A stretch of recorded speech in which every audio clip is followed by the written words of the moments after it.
All right, just a couple general things I'd like to say first regarding spirituality and the theology of spirituality.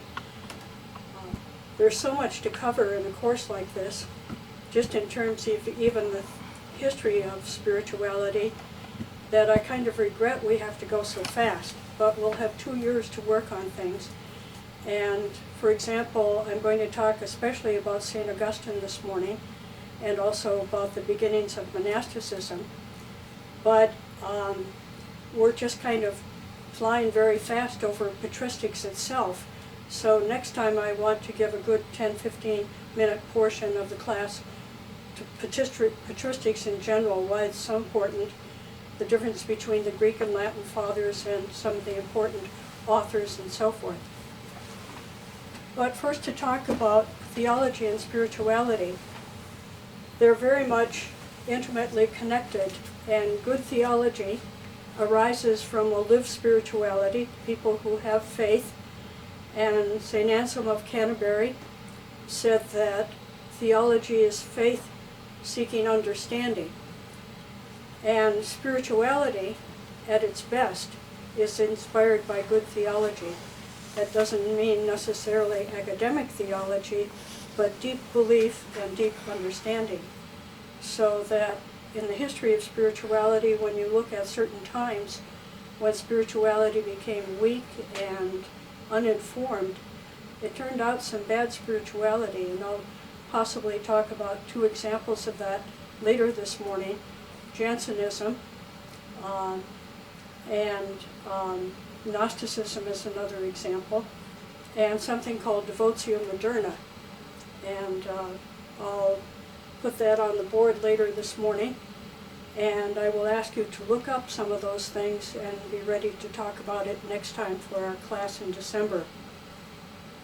So, good spirituality is inspired by solid theology, whether it's academic or just people who really understand the faith, and maybe they've simply understood it through liturgy and Christian practice. And likewise, good theology is not just academic and a head trip, but very much inspired by faith. So I'll be talking about St. Augustine in a minute. And this is a new book by Peter Kreeft, who used to teach at Boston College. He's retired now, called I Burned for Your Peace, Augustine's Confessions Unpacked. Augustine's Confessions are one of the greatest classics in the Christian tradition. And when I studied at Fordham, I had an Episcopal priest next to me in class for one introductory course.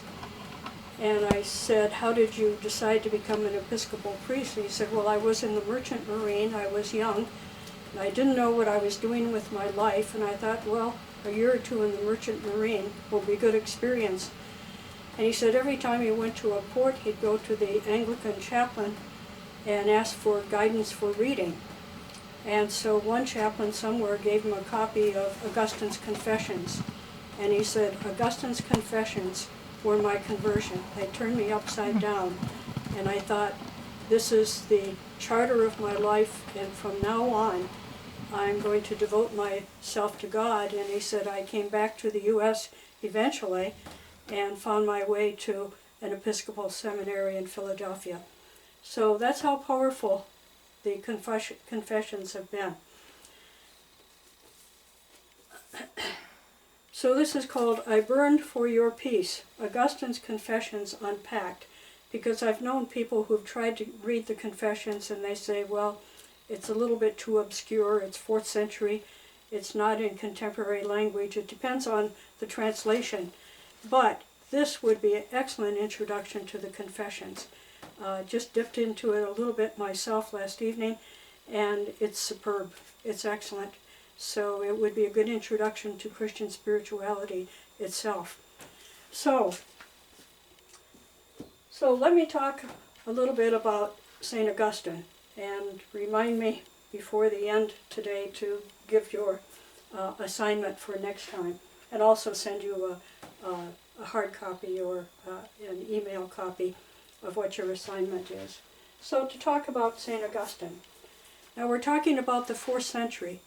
So this is quite some time, after the period that we talked about last time. We were talking last time just about the breaking out of the gospel and the church out of Palestine and around the Mediterranean and so forth. So this is thoroughly when the early Christian movement had penetrated around the Mediterranean through Roman culture and society and civilization. Augustine was born in North Africa, as was the Latin poet and essayist Cicero, which I didn't realize till recently. At any rate, Augustine is known for his search for God. And the whole theme of Augustine, in a way, is to thirst for God, to seek God's face. And Augustinian theology dominates the Western Church from the 4th century until the 13th, when St. Thomas Aquinas comes. And even after that, Augustine was supremely important for, like the Franciscans. Okay, the Dominicans, of course, were behind St. Thomas Aquinas and Aristotle. But Christian Neoplatonism, which I'll try to explain in a minute, followed Augustine. And even in the 20th century, Augustine has been extremely important, for example, in the theology of Pope Benedict XV. So he's just so important, and it was fashionable about 30 years ago for people to poo-poo Augustine, and especially young people who didn't know much theology or church history would say, oh, we don't need Augustine anymore. He was so down on flesh, and he was so hung up on the question of sexuality. So it's completely untrue. It's completely untrue. But there were some popularizers back in the 60s and 70s who spread that point of view. I knew a Benedictine priest teaching at Boston College, Father Sebastian Moore from England, and he told me that he used to say to his classes at Boston College, you people, you put down St. Augustine, but you don't realize what a giant he is, what a giant. So I'm hoping I can instill in you today some sense of why Augustine is so important. So his personal search for God, you know, he was first a Manichaean. He was a thinker and drawn to philosophical points of view in religion. He was a Manichaean, and the Manichaeans came out of Persia, where they had a great sense of a divide between flesh and spirit. And so he had this dichotomy and this dualism. But that wasn't working for him. And the next philosophical viewpoint that he went to was Neoplatonism, which stems from the 2nd century, and a philosopher by the name of Plotinus. I took a wonderful course at Fordham on Plotinus. And I can say that it was maybe the second best course that I had at Fordham. Plotinus was a Roman, a pagan, you know, not a believer in Christianity, but certainly a seeker of truth. And one of the things that particularly led him to a sense of the absolute or the transcendent reality is the notion of beauty. And I remember in one class, after we had read 4 or 5 chapters of Plotinus regarding beauty, one of the students, who was a philosophy major, said, I've never found anything more convincing than Plotinus. So that was the next route that Augustine took, was to go into Neoplatonism. And Neoplatonism, as astounding as it was, attractive as it was not the whole picture for Augustine. And then he heard St. Ambrose preaching in Milan. And also his mother, St. Monica, was praying for his conversion. It's very interesting, I think, that the Feast of St. Monica is one day before the Feast of Augustine in the liturgical calendar, because she certainly prepared the road for Augustine. Okay. So it was the preaching of St. Ambrose that, because of its fire and the way that it made sense and its integrity and the way that it was appealing to common people, attracted Augustine. And so Augustine eventually converted to Christianity, became a bishop, And just about the time that Augustine was dying in Carthage, there were barbarians at the gates of Carthage, just about to take over the whole city. So the city of God, which he's also known for, is one of the great monuments to that question of what does it mean if our earthly life is so fragile? What is God's intention in all of this? The city of God, city of man and the city of God, which is a huge book and is not easy to take on. So what's really important about Augustine's spirituality? Well, first of all, I've already mentioned that fundamental theme of one's search for God, the thirst for God. And there's a whole group of mystics in the 14th century.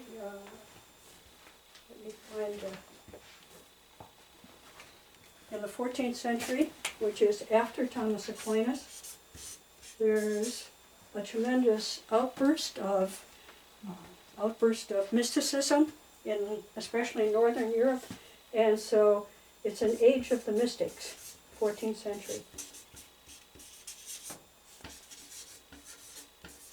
And what characterizes these mystics predominantly is Christian Neoplatonism. They're not so much followers of Thomas Aquinas, They're more followers of Augustine, which is interesting.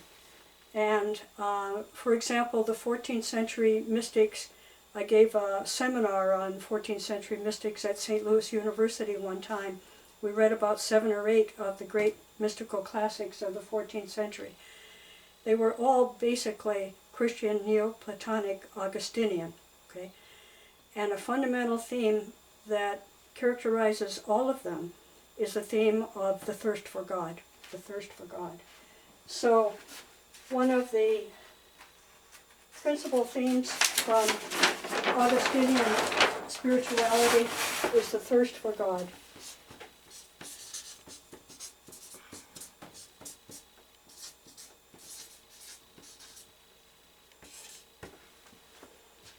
So to tap into one's deep sense of incompleteness, and Thomas Keating says in one of his talks, perhaps our incompleteness is the most noble things about human nature, because it's what drives us forward. We're looking for completeness, and as St. Augustine said, our hearts are restless, and they do not rest until they rest in Thee, O Lord. All right, the second thing that characterizes Augustine and the Augustinian tradition is inwardness, interiority, or let's call it the inner way, which is a more modern, contemporary way of talking about it. And you find that in Augustine. Augustine had looked through pagan philosophy. He looked through very highbrow philosophy, high cultural philosophy like Plotinus. And he still was unsatisfied. He felt incomplete. And I'd like to read a passage from the Confessions which says this most eloquently. I'll see that this gets typed up so that you get a copy of it. It's something every Christian should almost know by heart. Okay. So the thing about the Confessions, if I just might make an aside first, is that some people call the Confessions the first autobiography written in the world, the first autobiography, because he's so self-reflective, and he talks about his spiritual journey and then shares it, and his spirituality just comes alive in the personal expression that he has of his search. So this is from the Confessions. Urged to reflect upon myself, I entered under your guidance into the inmost depth of my soul. So he's going inward into himself. Okay?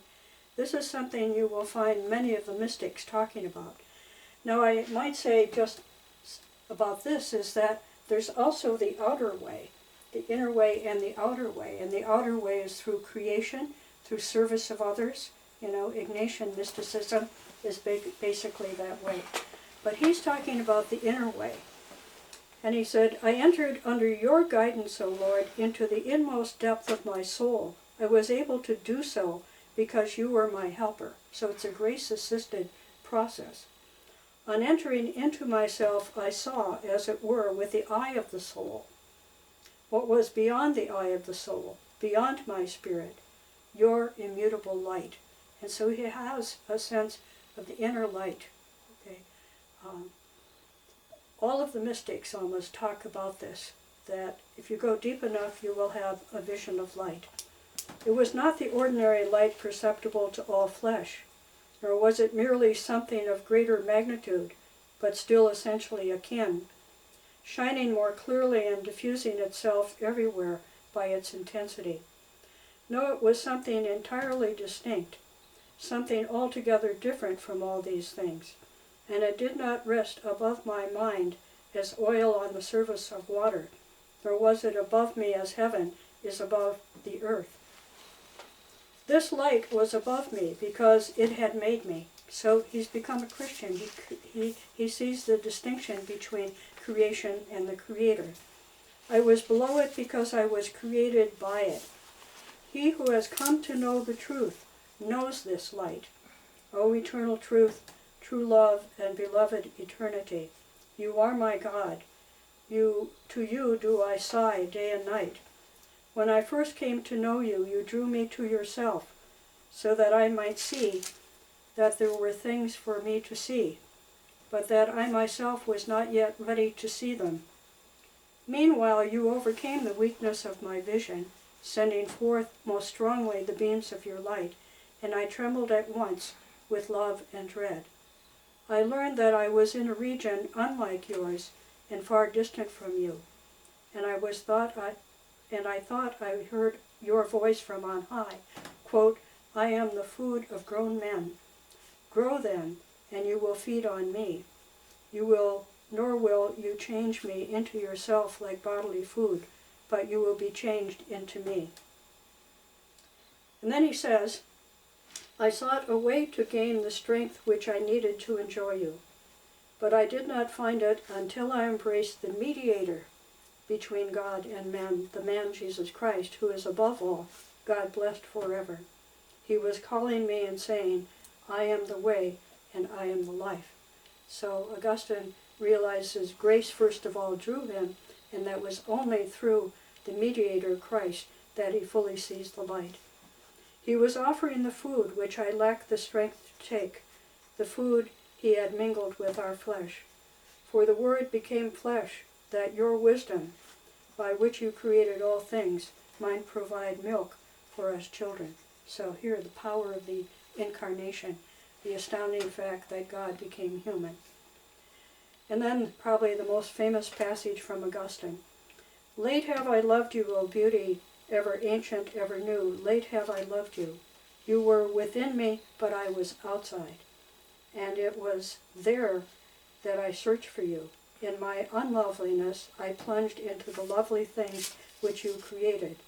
You were with me, but I was not with you. Created things kept me from you, yet if they had not been in you, they would not have been at all. You called, you shouted, you broke through my deafness.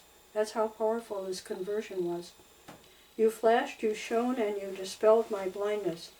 You breathed your fragrance on me. I drew in breath, and now I pant for you. I have tasted you, now I hunger and thirst for more. You touched me, and I burned for your peace. And so that's where Peter Kreeft gets the title for this commentary on the Confessions. I burned for your peace. Okay. And let me say that I'll see that you get a better copy of this, but the painting of Augustine here is a very famous painting, and unfortunately his left hand is not included, but he's holding a flaming heart. And this says the key to Augustinian spirituality is that it's a heart-centered spirituality. It has a great deal of mind and insight to it, but that it's a heart-centered spirituality. So that Bonaventure in the Franciscan tradition, for example, is very Augustinian, okay? Whereas Aquinas, in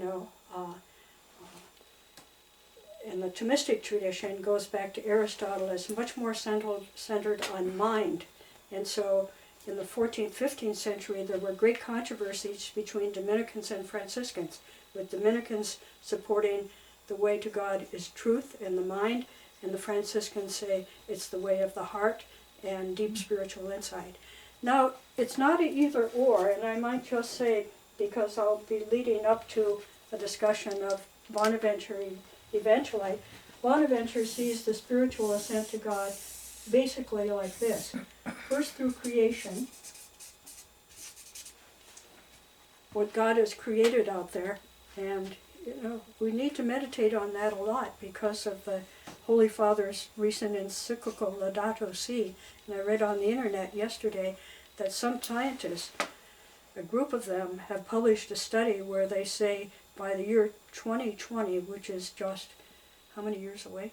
4 years, that 3/4 of the wildlife in the world could be dead because of contamination, toxicity, climate change, and so forth.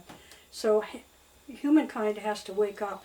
Okay, so Bonaventure says we've discovered God through creation, and then the second level is we discover God through the deep self, interiority, inwards, and that's where Augustine particularly comes in. Okay, and then through reason and revelation. And the actual entrance into God is at the tip of this pyramid, so to speak, which is kenosis, based on Philippians 2 hymn. Though he was divine, he emptied himself. So that the crucifixion for the Franciscans is that symbol of kenotic entrance into the mystery of God. Okay, so it's not a question of inner here and outer here. They should be combined. But there was a controversial young theologian back in the 60s and 70s who started saying, well, our tradition in the West has overstressed the inner way. We've overstressed the inner way. We've tried to follow the mystics too literally. And for various reasons, we've neglected creation and creativity and beauty and so forth, the way of service of humanity and so forth. Well, that's certainly an overstatement, and I discussed it with a couple major people, including Dominicans. This was a young Dominican by the name of Matthew Fox, and he has an important study called Creation Theology. It has something to say. I always said about Matthew Fox that he asked the right questions, he just didn't come up with the right answers. Okay, so the inner way and the outer way should be combined. And Augustine is a great teacher of the inner way. And you can see that, for example, in the 14th century mystics.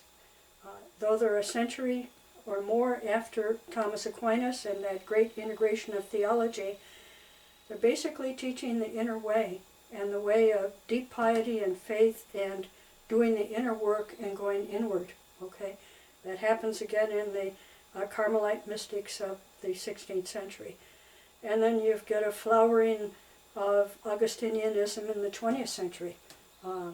There's a noted priest in the Archdiocese of New York, Father Kamanchik, who has written on 20th century Augustinian theology, particularly in Ratzinger or Benedict XVI.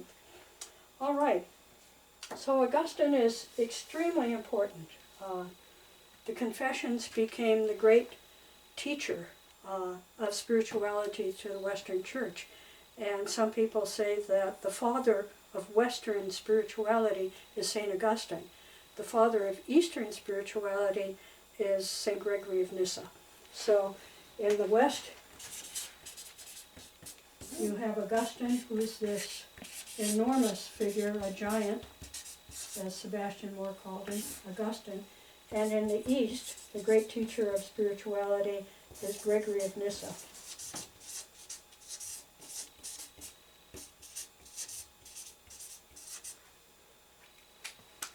And I would say this, it's only in the last 30, 40 years that the Eastern Church has increasingly recognize the value of Augustine.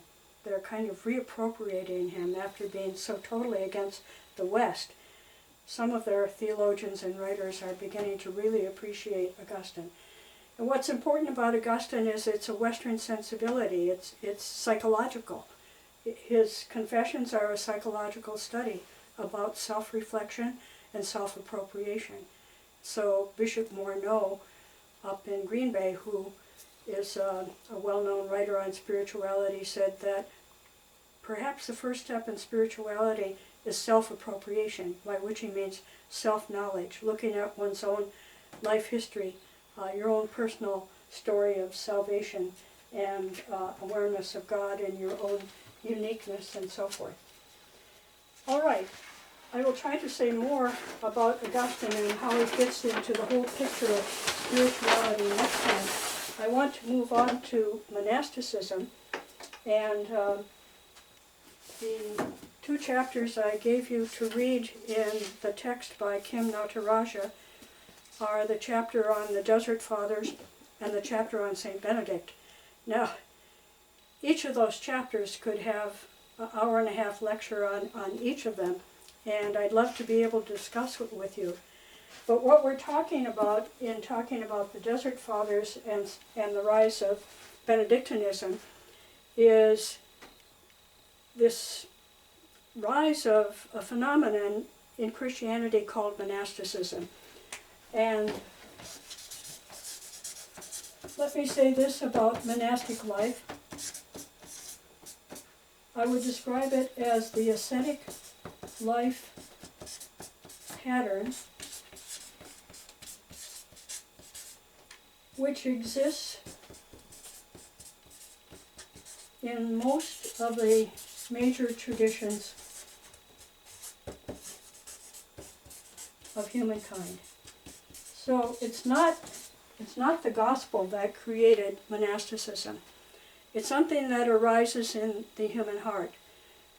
It's meant for a small minority of people, but some people are so taken by that mystery of God that they live a life of complete renunciation. They turn away from ordinary society, choose a life of spiritual discipline,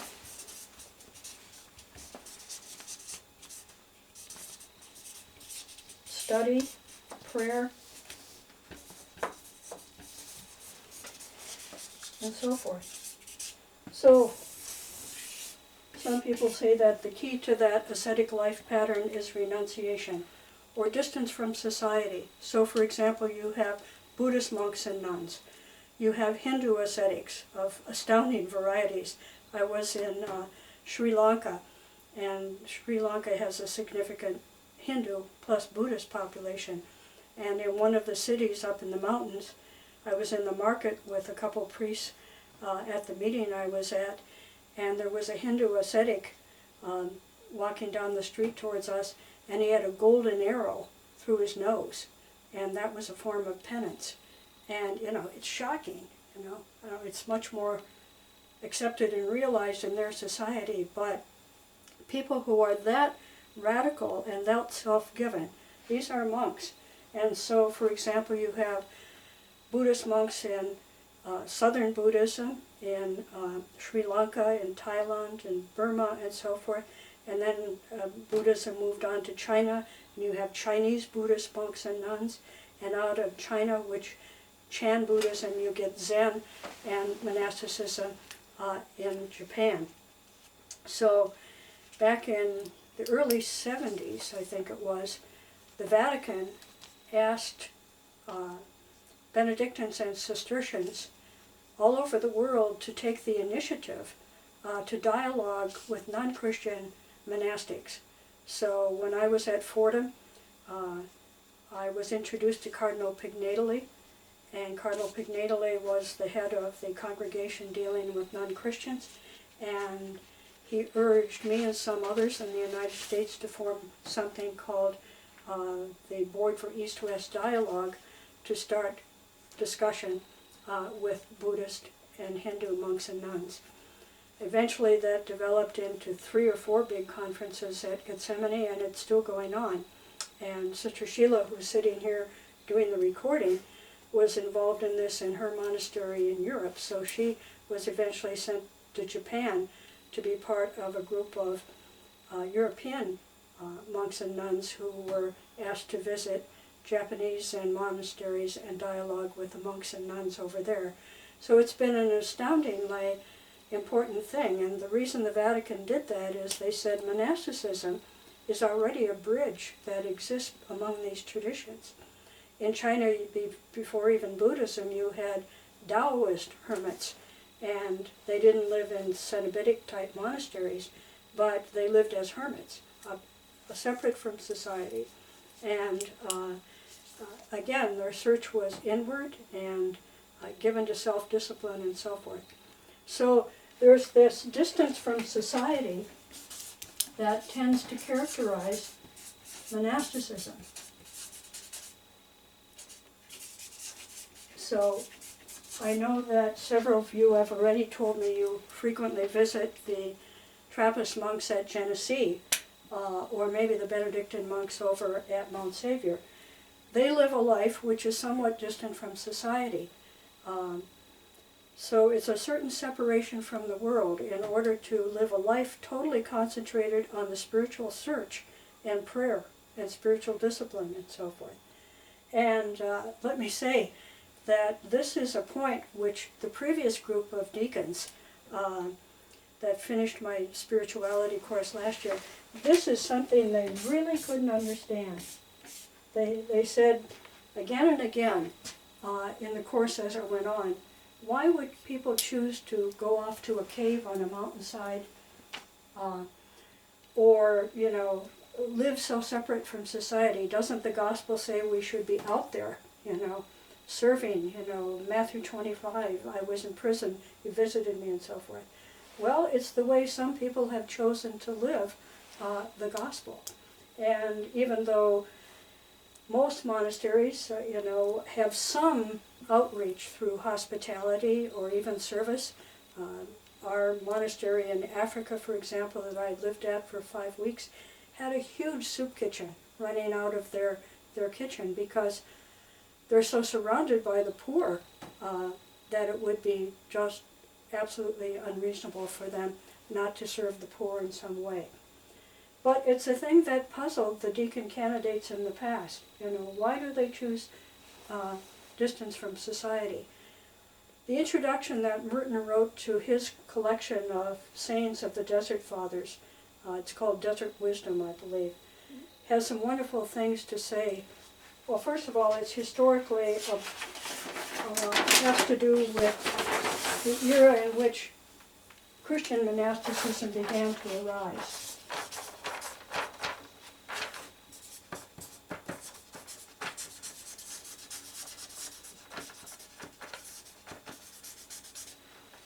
It was the end of the age of persecution, although some scholars are now saying the movement towards the desert started before the end of martyrdom. And so Christianity and a real Christian was sort of proven by martyrdom, and now martyrdom didn't exist out there, so that was a red martyrdom, and the monks chose what they called white martyrdom, to totally give themselves, you know, in a bit by death kind of life of renunciation and asceticism and so forth in search for God. It's a really complex issue. Some theologians and historians say, for example, that the early Christian monks, some of them moved out to the desert just to avoid paying taxes. And so, you know, they went out there and realized it was a good place to live in pursuit of God, and they chose to stay. Whatever. Around the year 275, there was a layman in Egypt by the name of Antony, who is sometimes called the first Christian monk, although he was not the first Christian monk. He's the first well-known, and he was first model, and his life, which was eventually written by Saint Athanasius, the great church father, publicized this phenomenon of monasticism and drew people to the desert. And Athanasius was thrown into exile 3 times in his lifetime, accused of heresy. He went as far north as Cologne, I think it was. And so he talked about this phenomenon growing in Egypt of monasticism. People choosing to go to the desert to live in solitude, distance from society, and a life of complete renunciation and asceticism. Anthony's story is a very interesting one. You know, he was just an ordinary Coptic Christian who went to Mass one day and heard the gospel about leaving everything to follow Christ. And he thought, well, that's what I want to do. I want to completely follow Christ. So he did dispose of everything. He took care of his sister first. He put his sister in a convent. And then he moved out to the edge of the city to a cemetery and lived there, somewhat remotely from society. Eventually moved way out into the wilderness in the desert. And so the rising of Christian monasticism took place in Egypt and Syria and other places around the Mediterranean, eventually in Greece, Palestine. Palestine, you have a great founder, leader by the name of Hilarion, and there's a wonderful Desert Father saying where, I think it's Anthony says to Hilarion, "Glory be to you, O great ascetic of Palestine," and Hilarion says, "Glory be to you, O great hermit of Egypt," you know. And so I have a friend in California who's living as a hermit, so I don't write to her often, but when I do, I say, "Glory to be you, O great hermit of Oakland." So, at any rate, this kind of astounding arising of the movement called monasticism. Perhaps it was an attempt to refine some vigor in Christian life, since you were no longer, you know, possibly going to be martyred. Was there another way to completely and generously give your life? So eventually thousands of people chose to live in the deserts of Egypt and Syria and Palestine. Syria was particularly ascetical, very, very, very tough asceticism. When I first started giving workshops on the Desert Fathers back in the 70s at convents down around New York City, I would find some kind of dissatisfaction and uncomfort, and I said to one of the participants one time, "What is it about the Desert Fathers that people don't like?"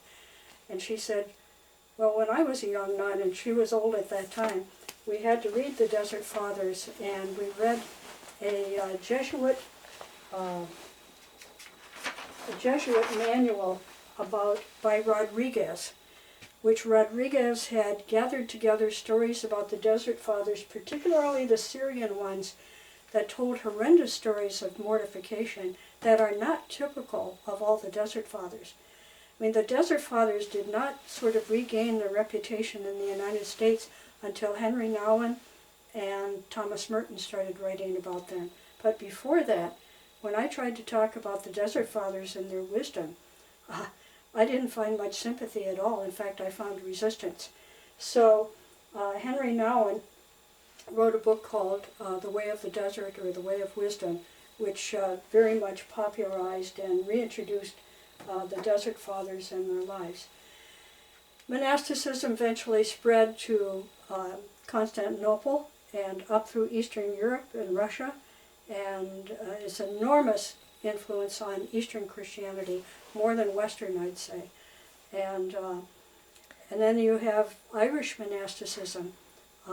St. Patrick, was he a monk? Well, he had been exposed to monasticism on the island of Lorraine, and there were generations after Patrick. I mean, when Patrick came to Ireland, there were no dioceses, there were tribes, and they were headed by abbots, Irish abbots.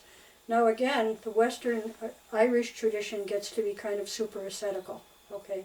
And I don't have time to get into that. But I went to Glendalough in Ireland near Dublin one time, which is where St. Kevin's site. And there's a huge area there with old monastic cells from the 6th, 7th century. And towers, great big towers. And they built these towers to escape from the Viking invasions. And the bronze historical plaque that's there says that at one time there were estimated to be 7,000 monks on that site. 7,000 monks, that it was basically a monastic university. And the Irish monks were characterized by a great love of learning and trying to perpetuate the study of Christian learning and so forth. Could I add something from my European formation? Sure. Because I was formed monastically in Europe, I was exposed to the fact that monasticism in France and in Germany and in England was very, very widespread and had a huge influence on society. Yep. And in fact, there's a German order called Saint Ottilien that recognizes that it was Benedictine monks that basically educated the Germanic tribes, and in thanksgiving for what the Benedictines did, they eventually said, it was in the, I think, early 20th century, now we have to turn around and do the same thing for places in the world like the Philippines that don't have a monastic tradition. Right. I think Americans are probably not as aware of how widespread monasticism was in Europe because we're not in Europe. And so, we don't have that tradition before our eyes. No, right. Yeah. And Americans tend to be very superficial about history anyhow, They just don't, we just have no sense of a long history. Yeah, we had there was a monastery 30 kilometers up the road from us that was founded by Saint Martin de Tours, Saint Martin of Tours, in the 4th century, I believe, and it's still a thriving monastery. And you can visit the grave of Saint Martin there. I've done it. And Les Reims, where you just said somebody went to Les Reims. Who was it? St. Patrick. St. Patrick. That's still existing as a monastery. Right. They're struggling to get vocations, but it's still there. So it really was not negligible. Right. And we'll talk about St. Benedict in a minute, but following St. Benedict, one of the great Benedictines about two generations after him was Gregory the Great, Benedictine who became Pope. And Gregory the Great sent one of his monks, Augustine, to England. And there was already some Frankish Christianity in England, but the introduction of the Benedictines in England was phenomenal.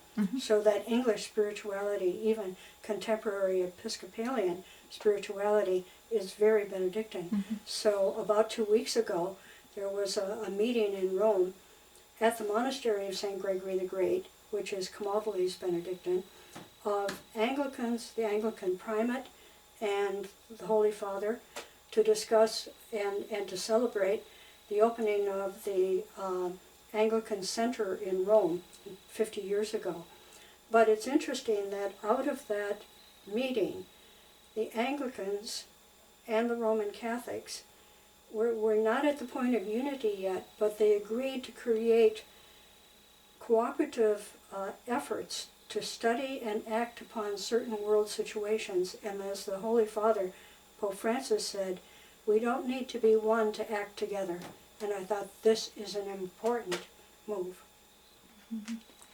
Do you want me to go to the other building and get you another pad of paper, or are you about to wind up? No, I'll just try to finish up because we're already almost going an hour, right? Almost. Yeah, so I'll just try to finish up in 5 to 10 minutes. To say something about St. Benedict, it's a shame to try to do St. Benedict in 10 minutes, but St. Benedict was, as far as we know, by the way, he was probably born in Norcia, which just had an earthquake, and you know that the 14th century Basilica of St. Benedict was destroyed just within the last week. It's in crumble, you know, on the ground, a massive amount of stone, but it's supposedly built over the historical site where Benedict and St. Scholastica were born and raised. One Benedictine historian I knew said that St. Benedict's parents could have possibly come from a line of people that were actually Jewish Palestinians that were brought to Rome as slaves. I don't think that's ever been proven, but it's a very interesting theory. But anyhow, he grew up Christian. He was sent to Rome to study to be a lawyer, and he became very disheartened by the condition of contemporary society.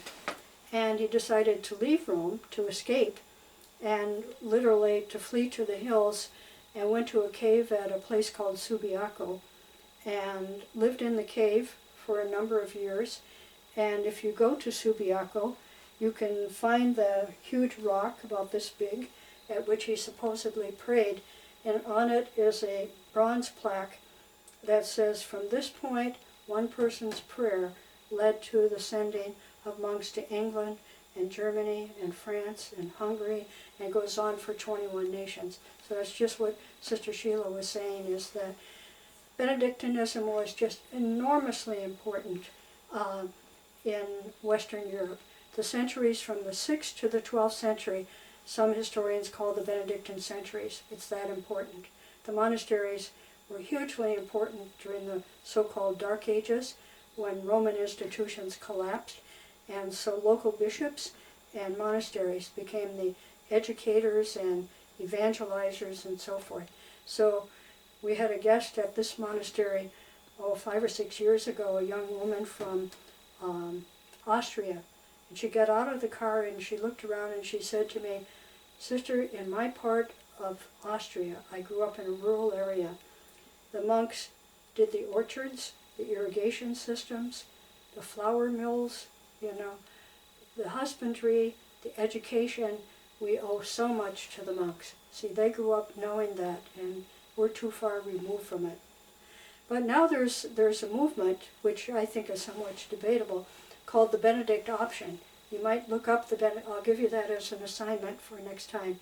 Look around on the internet and see what you can find about the Benedict option. It comes out of a rather conservative American viewpoint that maybe our society has also become so corrupt that the only answer is to escape to the periphery and create Christian communities of faith that can support each other. This has been called the Benedict option. I don't think it's a question of physically removing ourselves, but of finding those values by which we can choose to live differently within the society. So I think they've raised an important issue, and St. Benedict says in his rule, we have to become strangers to the way of the earth and society. So that doesn't mean rejecting the world, but it means choosing to live by the gospel values. So Benedict lived in the cave. Eventually people started to come to him for spiritual direction. He was asked to be head of a monastery and was not very well liked. In fact, they tried to poison him. He eventually founded a huge monastery on Monte Cassino. And so Monte Cassino, which is down near Naples, is really the wellspring, the great lamp was founded in 529. And that became the great wellspring of Benedictine monasticism around the world. And I'll just close with this so I can get it done in 1 hour. A number of years ago, I was in New York City. I was still working on my dissertation, and I knew a young man from Syracuse studying law at New York University. And I needed to borrow his computer just for about 2 minutes to do a bibliography. So I went down to see him at NYU, and he said, "Sister, my roommate is from Salzburg, and he went to a high school called, what was it called? I think it was called the Benedictine high school. How do you say high school in German? Gymnasium. Gymnasium. The gymnasium. The Irish wasn't Benedictine. It was the Irlandische Gymnasium, and that was the Irish high school. Now, what would an Irish high school be doing in Salzburg? That's where the Irish missionaries were, probably 7th, 8th century. Okay. Now, interestingly, the Vikings wiped out a lot of Irish monasticism, almost completely destroyed it. The Muslim invasions eventually wiped out the monasteries around the Mideast. But the light that had started in both of these places continued. And so eventually the teachings of the Desert Fathers of Gaza and so forth became the teachings of the Greek monks and the Jesus Prayer and so forth. And this brings us into so much material that I just don't have more time to talk about it. But I will see by email that you get and will have distributed the assignment for next time, which I'll just mention is going to be the chapters on Francis and Dominic and Hildegard of Bingen. Now it's again jumping 6 centuries, but in order to get through this book, which is 30 chapters, we have to jump like that. But I'll try to fill in details next time when I'm with you in person. So the chapters for next time are Hildegard of Bingen, a Benedictine nun of the 12th century, chapter 12. Chapter 13 is St. Francis, and chapter 14 is St. Dominic. And in the book by Robert M. Belly, Rekindling the Christic Imagination, we'll do chapter 3, I think it is. Let me just check that out.